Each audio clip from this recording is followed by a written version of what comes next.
Pour Georges Bernanos, être français, c'est appartenir à une société à la fois si naturelle et si raffinée, si violente et si facile, d'esprit si lucide, de nerfs si fermes et pourtant si aisé à émouvoir de pitié ou de colère, à toucher aux entrailles, comme on disait en ce temps-là,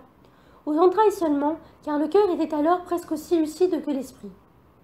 La France qu'on aime, c'est toujours celle que nous dépeint dans ses mémoires le jeune Ségur, la France des idées nouvelles, de ces idées qui ont tant servi aux hommes depuis 2 siècles, tant passées et repassées de main en main, et qu'on imagine toujours aussi brillantes, aussi pures, diamants, rubis, saphirs, à la couleur du drapeau. La France qu'on aime, c'est toujours la France révolutionnaire de Lafayette et de Rochambeau, qui est très exactement l'opposé de la France de 1920. La France de la guerre d'Amérique, toujours si profondément enracinée dans le peuple, tenant au peuple par toutes ses racines, mais dont les plus autres branches ployaient et craquaient dans le vent.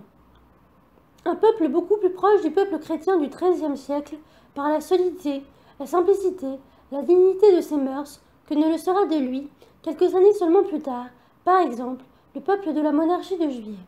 Car en ce temps-là, c'était le peuple qui conservait, notamment le peuple paysan,